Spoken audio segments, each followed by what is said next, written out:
Banyarwandakazi banyarwanda mwese nanone nk'uko bisanzwe mbanje kubasuhuza.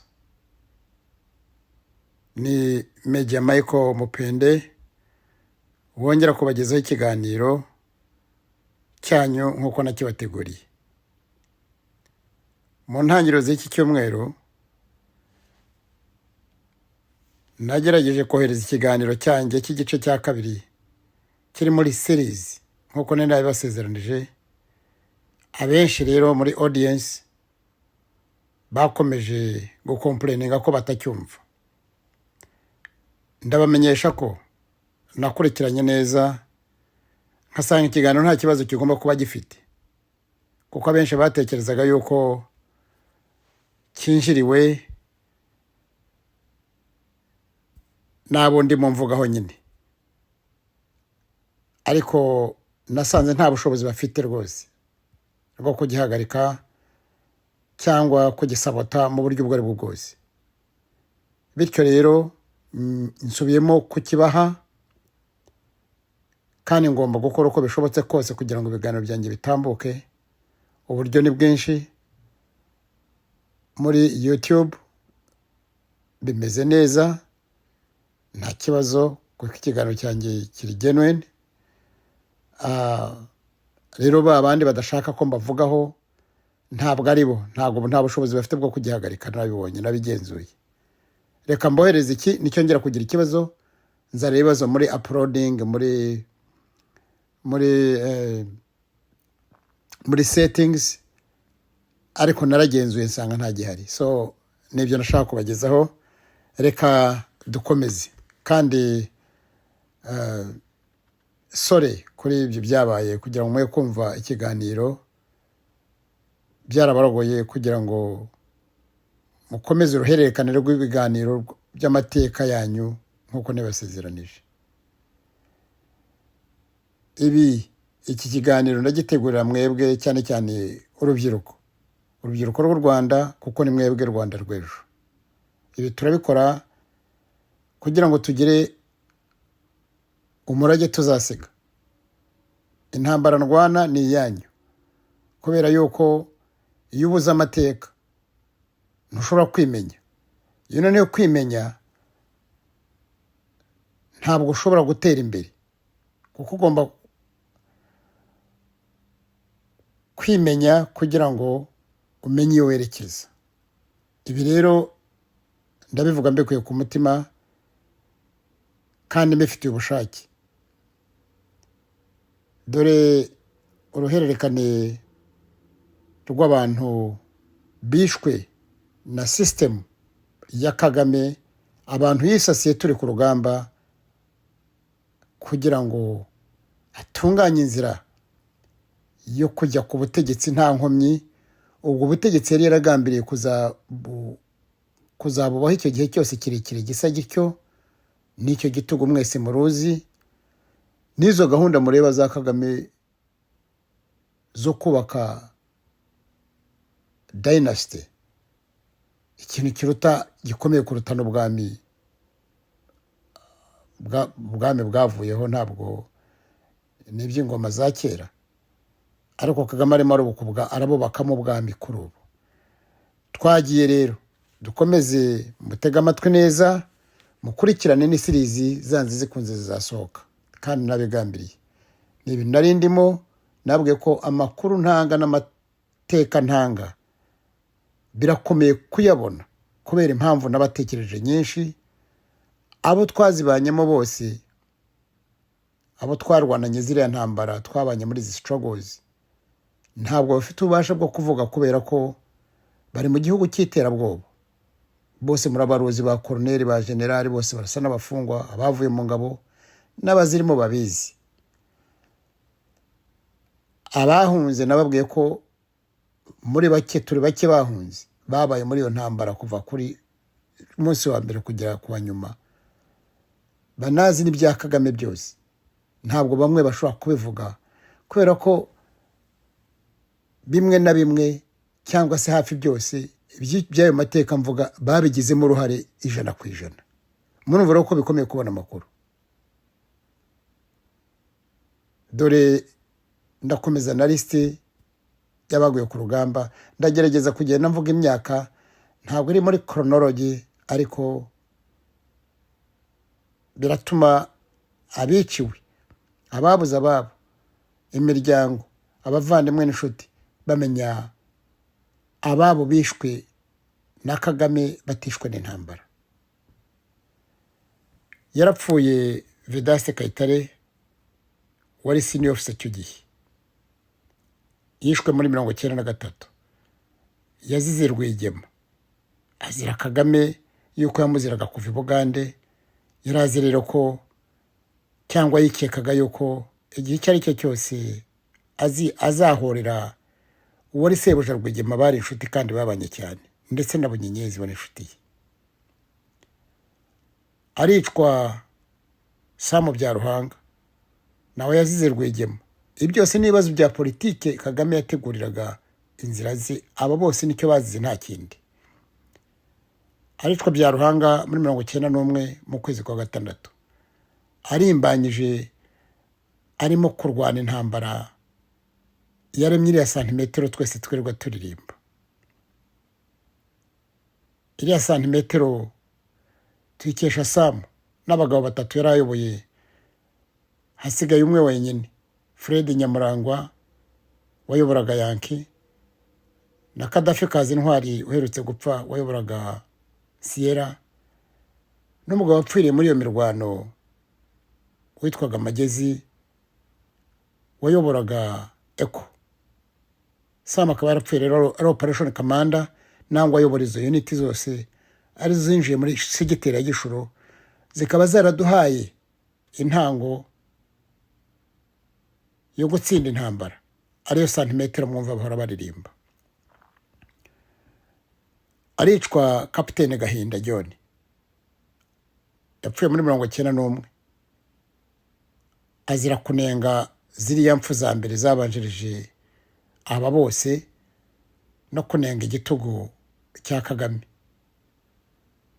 Aricwa Kapitene Kamanzi John, azira kunenga imikorere ya Kagame.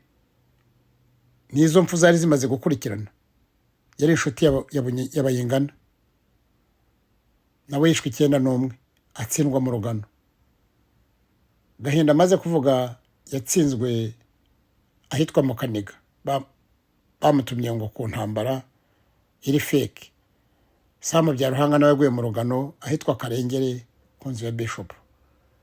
Kayitare yaguye i Mukarange kuri headquarter unity ye Mobile Force 101. Mu mbabere ndagenda mbisubiramo inyuma ariko birumvikana. John Birori yaguye mu rugano rwa Bishop muri 1991, nawe azira ko yari inshuti ya Kayitare na Samu bya Ruhanga, ko bari basangiye ibitekerezo, ibyo barebaga babisangiraga, kandi akabigana n'abandi bose abo yanganaga nabo n'aba yarayoboye. Birori yapfuye ari J1 mu maranka yacu twari dufite iki gihe. Amaranka yagiye ahinduka uko bihe byagendaga bisimburana, nuko intambara yagendaga ijya imbere. Provisional J2 Bucyana Agaba yishwe muri 1992, azize ko yakurikiranye ko bishe muramu we umugabo wa Kangobe twitaga Mutambuza Dembe, watwaraga amakamyo, wahoze akora muri steel, ngira ngo abikurikiranye Nziza bakoranaga, aramukurikiranye kumwicira muri Muremure. Bucyana yaje guhunga, yananyuzeho zabisobanura, aragenda bamutsinze Bungwe. Aba bose buri mwe nzasobanura kubye, uko mbavuze nzasobanura ku byabo kuko ndabizi impfu zabo. Hapfuye J1 Zeno Mutimbo. Mutimbo yapfuye muri 1992, yiciwe Gishuro azira tocha, bayitirira ko bamutwaye muri training, ataka umutima araca. Mutimbo yaguye Gishuro muri segiteri ya Gishuro aho training imwe yari.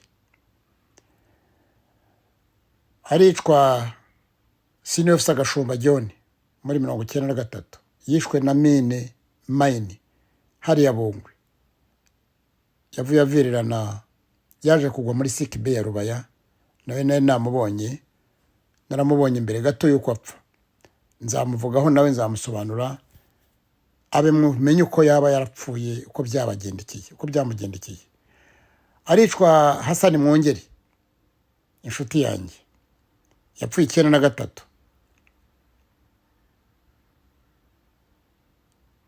Yicirwa za Butaro, nawe azira ibyo yarebaga, ibyo yavuganaga n'abandi. Gashumba yazize nawe ko ari inshuti bakayitare, ko yari umurwanyi, batinya ko ari abantu bari barabaye abambari ba Kayitare, wari umwambari wa Fred, bityo Kagame akabarekeka ko ari bantu Kayitare nangwa n'undi wese warebaga ibintu bya Kagame bibakora n'izo mfera amaze gukora, yuko bazagira ko arisho n'amaherezo bakaba bakwihorera. Abo bose rero yabaraga mu potential nabero nibyo bazize. Bote abangaba bari abantu ba Fred, aba ntago bazabikunda ibintu kubibamo nkuko twese byaje kutunanira amaherezo. Aricwa umugabo twavanye mu munyururu wa Ruhengeri, senior officer, member of high command, nka Samu bya Ruhanga, Donat Muvunanyambo, yicwa 92 mu mezi yo hagati mu kwa gatanu hari mu kwa gatandatu. Yatsinzwe Gahondo ku butaka bw'i Bugande, Gahondo nkunze kuvuga. Aricwa Rudasingwa mwene Tanganyika, arasirwa ku rugamba Cyanika. Aricwa umusore Rubyogo navuye Bugande lieutenant, icyo gihe bitwaga ba commanders gusa. Commander Rubyogo yaguye muri Kagano muri 1991, na Rudasingwa yapfuye muri 1991. Aricwa Karaveri yaguye Cyanika, yavuye Bugande lieutenant, icyo gihe bose bitwaga ba commanders. Nawe azira ko ngira ngo we yari na escort wa Rwigema rwose mbere kera tari yajya muri command. Abo bose bafite influence ikomoka kwa Rwigema bagomba kukica bakakuvanaho, ko bari bazi ko ari bazakona bakayitare, ko bazahura inzigo kubera icyaha. Niko umuntu ukoze icyaha cy'ubwicanye niko bigenda, akenshi ntajya agira amahoro. Buriya Kagame mujye mubabarira n'abakabarebe bariya nta mahoro bafite, ko bisha abantu benshi cyane, n'Akayumba mu mubabarire bisha abantu benshi cyane batagira ingano. Aricwa Komanda Sebudandi ari mu Nyabugesera, nawe aziririye loyalty y'abantu b'umurongo wo kwa Rwigema no kuba baba bari loyo kuri Ndogute, kuko dore ko Kagame yasigaye atinyana Ndogute igihe cyose, akabirira imipfira mwaje kuri Ndogute yuko yapfuye. Aricwa John Madura yari mwishywa Ndogute. Urumva ko bose bagena bica abantu bari murongo w'abantu batinya ugira icyo apfana n'uyu, uwababajwe n'uyu, nuko Kagame yakomeje yica abantu. Nawe yaguye mu mirwano yo mu ahitwa ngira ngo mu Kinigi hariya mu mupaka, mu ntambara zo mu Rugano. Baba deployingagaho DMI no muri Kayumba yakoraga, akadeployinga abantu ba DMI baba bapanga operation, bakazagenda bo bafite target, bakarasa umuntu bakamuroba uwo akaba arapfuye. Aricwa mbaye mvuzeho abo ngabo biciwe mu mirwa mu ntambara, tukiri mu ntambara 1992. Hari n'abandi bapfuye intambara irangiye, ariko ntabwo bivuga ko maze yo listi y'abantu baguye mu mirwano ni benshi cyane. Ariko aba n'abantu nashoboye kwibuka ubwo nandikaga ubu, kandi nateguye ko nzabagenda mvuga kuri buri umwe uko byamugendekeye muri series zikurikira. Mukomeze mukurikirane mwebwe gusa. Turangije intambara immediately hari abo babaga bashaka kwikiza, babananiye mu gihe cy'intambara, batabonye umwanya neza, bahita babica intambara ikirangira, kuko babarebaga ari ikibazo. Barica arapfa Major Dr Ndahiro, kera witwaga Kanyoni, apfana na Major wari roya bya Rugaba, aba bapfa 94. bicirwa mu karere ka Rwamagana bagongeshwa ikamyo nini bari mu modoka gato ka Suzuki ka Samurai babatsindaho. Abo bose nzabavugaho. Aricwa Meja Musisi Nyanjunga yari mwene wawe witwa yapfuye ari Colonel ejobundi witwa Richard Muhirwa wahoze akora muri za CSS, yari mwene wabo. Uyu yishwe muri 1995 rwose i Kigali, bamwitira ko ngo yiyahuye ngo yirashe, ariko amakuru yenza yabasobanurira. Nyuma y'intambara muri 19 yapfuye 1995 uyu. Bandahero bapfuye 1994 na Byarugaba. Uyu witwa Richard Mugisha waje kwitwa kuba Rashid Mugisha ariwe Cyojo yishwe muri hajya mu 2000